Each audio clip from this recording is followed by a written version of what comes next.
आप देख रहे हैं आवाज इंडिया टीवी। ये विशेष मुलाकात है, हमारे साथ किसानों के नेता राकेश टिकैत जी है, जो किसानों के लिए सतत संघर्षरत है। आप सभी ने मेन स्ट्रीम मीडिया पर, टीवी स्क्रीन पर उस आंदोलन को देखा होगा जो कई महीनों तक चला और किसानों के संघर्ष के लिए चला। राकेश जी, बहुत बहुत स्वागत। धन्यवाद। नागपुर के इस नगरी में, हाँ जी, जो कि धम्म नगरी कहते हैं, ये बाबा साहब अम्बेडकर की कर्मभूमि भी रही है। इस नगरी में आपका बहुत बहुत स्वागत। धन्यवाद साहब। सर, जो आपका आंदोलन है, किसानों का आंदोलन है, वो चला, बहुत कड़ाके की ठंडी में चला। इसके बावजूद भी सरकार ने कुछ जो आपकी कंडीशंस थी उन्हें स्वीकार नहीं किया। क्या उसके लिए आगे भी आंदोलन जारी रहेगा? देखो, ये देश आंदोलन से ही बचेगा जी, वैसे नहीं बचने वाला। देश आंदोलन से बचेगा और आगे भी आंदोलन होंगे देश में।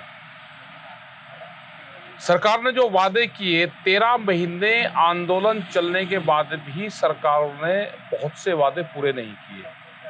तो आने वाले टाइम पे एसकेएम की जो आवाज है वो पूरे देश में उठाई जाएगी। जी, एक विचारधारा से लोगों को जोड़ा जाएगा और आंदोलन तो हो रहे, वैचारिक क्रांति देश में आएगी। बिल्कुल। और जहां जहां पे भी वैचारिक बात से, वैचारिक क्रांति से ही परिवर्तन आता है, क्योंकि अपनी बात आप विचार के माध्यम से कह सकते हो। जी, अपना विचार आप रख सकते हो और वो धीरे धीरे वो विचारधारा आगे बढ़ रही है। बिल्कुल। ये कहा गया कि जब आपका आंदोलन शुरू था तो एक विचारधारा थी जो आपके विरोध में सतत सोशल मीडिया पर या मेन स्ट्रीम मीडिया पर कार्य कर रही थी। वो ये कह रही थी कि टिकैत साहब तो खालिस्तानी है, टिकैत साहब राष्ट्रद्रोही है। तो ऐसा क्या काम था आपका कि इस एक विचारधारा को ये कहना पड़ा कि टिकैत साहब राष्ट्रद्रोही है? हम अपनी जमीन बचाने की लड़ाई लड़ रहे थे जी। जो भी अपनी जमीन बचाने की लड़ाई लड़ेगा, अगर आदिवासी लड़ाई लड़ेंगे तो उसको माओवादी कहा जाएगा। जी, ठीक है। कोई और लड़ेगा उसको आतंकवादी कहा जाएगा। तो ये चीजें कही जाएगी उसको, और उन चीजों से डरने घबराने की जरूरत नहीं है। आज मोदी जी हैं, जिस विचारधारा को, जिस सिख समाज को वे आतंकवादी खालिस्तानी बताते थे, आज वही जो केसरिया रंग है वो सर पे बांध के आज गुरुद्वारे में जाते हैं। जी, आज सारा काम करते हैं, लेकिन कभी भी उनको सिख समाज और किसान कभी उनको माफ नहीं करेगा। जो उन्होंने पाप किए हैं, जो 26 जनवरी 2021 को जो दिल्ली में लोग 4 लाख ट्रैक्टर अपने लेकर आए थे, उन पे जो एलिगेशन लगाए, उनके साथ में जो व्यवहार करा, उसको कभी माफ नहीं करेंगे। बहुत प्रोपेगेंडा ऐसा फैलाया गया कि आपके जो आंदोलनकारी है वो दिल्ली में आए, वो लाल किले पर चढ़े, उन्होंने तिरंगा नीचे उतराया, उन्होंने तिरंगा का अपमान किया। ये सारी चीजें सरकार को क्यों, आप पे आरोप क्यों लगाने पड़े? आरोप इसलिए लगाने पड़े कि लोग तिरंगे में, क्योंकि आस्था हमारी तिरंगे में है। बिल्कुल है। और कि तिरंगे से जनता इनके खिलाफ हो जाए, लेकिन हमने कहा है हम तो खुद ही 4-5 लाख तिरंगे लेकर आए।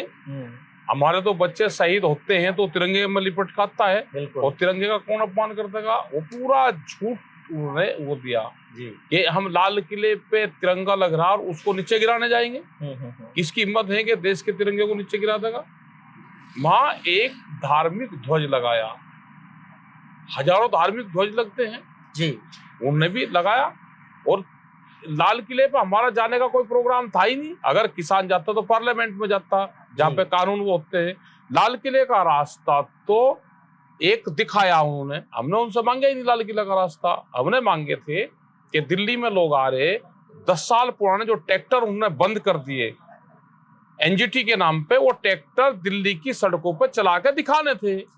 उनने रूट दिए और उन रूट पे बैरिकेटिंग करा, लाल किले का रास्ता खोल दिया, क्योंकि बहुत बड़े षड्यंत्रकारी है जी। ये षड्यंत्र रचते हैं, लोगों को फंसाते हैं उसमें, उनको फिर बदनाम करते हैं, और उनका एक बदनामी का पूरा टैग लगा के वो छोड़ना चाहते थे। लेकिन ऐसा देश ने नहीं होने दिया, देश ने पूरा साथ दिया और इनकी जो नीति है उसका पर्दाफाश करा। बिल्कुल। एक बात उत्तर प्रदेश, क्योंकि उत्तर प्रदेश में जिस जगह आंदोलन चल रहा था जी, उस जगह एक बहुत बड़ा समर्थन आपके पास था। उसके बाद में एक घटना घटती है कि वहां के जो सांसद है टेनी, उनके पुत्र जो है वो किसानों को रोनते हैं, हाँ। उसके बावजूद भी जब उत्तर प्रदेश में इलेक्शन होते हैं तो बीजेपी को फायदा होता है, इसका क्या अर्थ निकालेंगे आप? ये चोर भी हैं जी। भाई। महाराष्ट्र में चुनी हुई सरकार को इन्होंने चोरी कर लिया, खरीद लिया। चोरी कर लिया, जी। खरीदना नहीं कहते। हाँ। ताकत के दम पे सरकारों से चोरी करा इन्होंने, डंका डाला। जो डकैत आते थे वे छुपकर नहीं आते थे, वे फार करके आते थे, गोली चला के आते थे, डरा के आते थे। जब ये चुनी हुई सरकार को यहाँ पे चोरी करके तलवार की ताकत पे उसको छीन सकते हैं, तो वहां तो इलेक्शन था जी।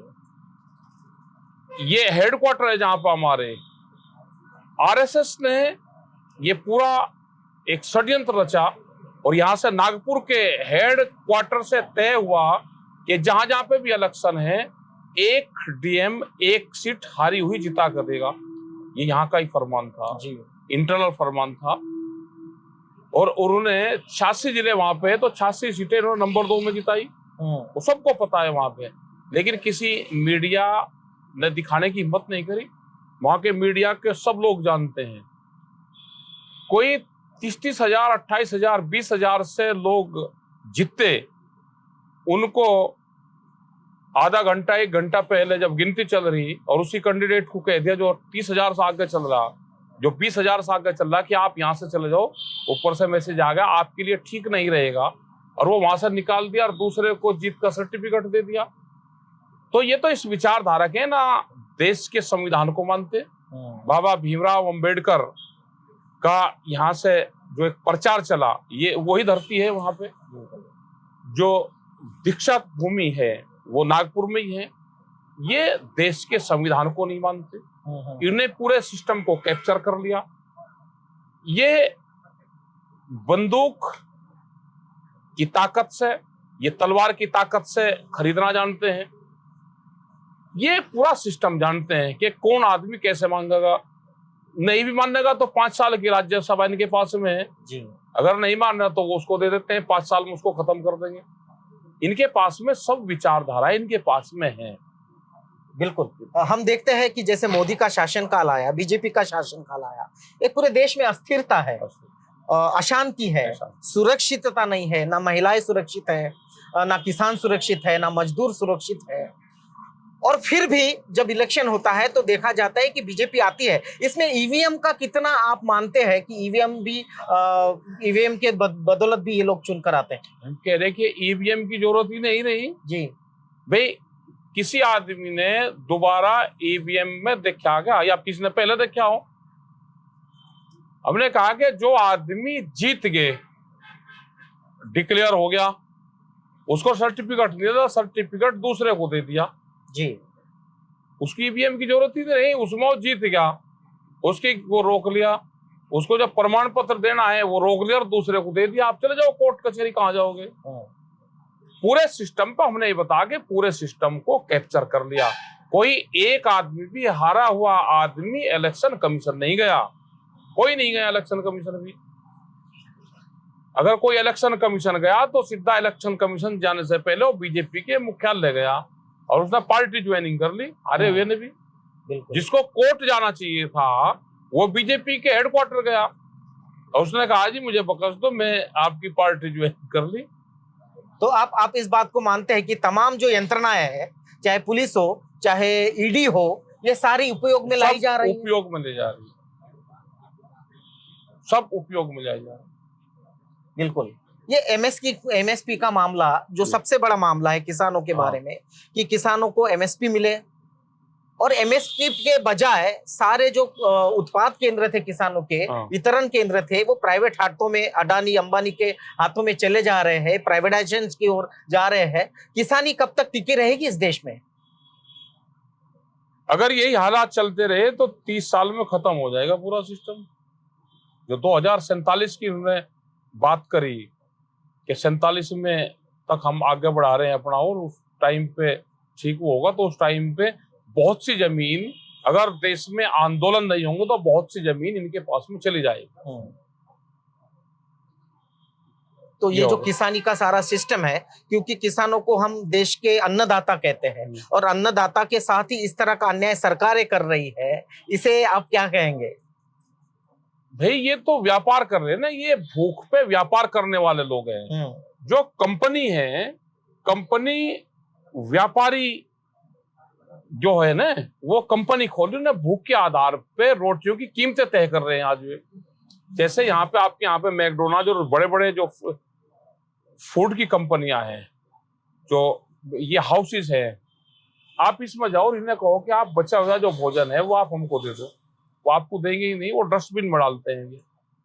तो ये तो व्यापारिक लोग हैं, इन्होंने कहा कि भूख के आधार पे हम देश में रोटियों की कीमतें तय करेंगे, अनाज को कैप्चर करेंगे। जब किसान का अनाज आएगा उसको ये होल्ड करेंगे। 3 काले कानून भी तो यही थे, उसको होल्ड करेंगे। जब मार्केट में क्राइसिस होगा उसको महंगे रेट पर बेचेंगे। ये व्यापारी है। और ये बड़ी बड़ी कंपनियां जो फूड क्षेत्र में आ रही हैं, इनका यही काम है। ये कोई दान पुण्य करने नहीं आ रही। आम जनता को समझना चाहिए, जिनको आज फ्री में ये अनाज दे रहे हैं उनको अपने संघर्ष के लिए लड़ना चाहिए। ये फ्री में धीरे धीरे उनको आदत डाल रहे हैं। जब उनको खरीदना पड़ेगा तो कहां से खरीदोगे? उनको सबको संघर्ष में शामिल होना चाहिए, पॉलिटिकल सिस्टम से दूर रहना चाहिए। देश आंदोलन से बचेगा, पॉलिटिकल सिस्टम से नहीं बचेगा। बिल्कुल। एक आखिरी सवाल कि जिस तरह से हमने देखा कि मोदी जी ने जब पहली बार शपथ ली 2014 में और वो संसद गए, संसद में उन्होंने कहा कि ये सबसे बड़ा देश का मंदिर है, वहां माथा टेका। उन्होंने कहा कि सबसे बड़ी किताब जो है भारतीय संविधान है। लेकिन इतने सालों में हमने देखा कि बीजेपी सरकार संविधान का न मानते हुए संविधान खत्म करने के पीछे लगी है। इस बात को आप मानते हैं? बिल्कुल मानते हैं। ये देश का इतिहास को भी खत्म करेंगे, ये देश के संविधान में भी संशोधन करेंगे। ये देश में नकली हिंदू बना रहे हैं, नकली मुसलमान बना रहे, नकली सिख इन्होंने बना दिए, सारी चीजें नकली बना रहे। अपनी विचारधारा के लोग दूसरे सिस्टम में डाल रहे हैं। उन्हीं से ही, उसी वेशभूषा में उनके इतिहासों को खत्म करेंगे। जैसे सिखों का इतिहास है, सिख बन के उनके खिलाफ किताब लिखी जा रही, सिख समाज के लोग हैं। मुस्लिम बन के उनके खिलाफ लिखा जा रहा है, क्योंकि उन पर कोई विरोध नहीं करना, कहीं मुस्लिम है। हिंदू बना के, नकली हिंदू बना के उसके खिलाफ ही लिखवाया जा रहा है, क्योंकि भाई तो हिंदू के बड़े वे हैं ज्ञानी, ये जो लिख रही है ठीक है। लेकिन इनका मकसद है कि देश में जो पुरानी किताबें, पुराना कल्चर है, पुराना इतिहास है, उसको सबको धीरे धीरे चेंज कर रहे। ओरिजिनल हिंदुत्व क्या है और इनका हिंदुत्व क्या है?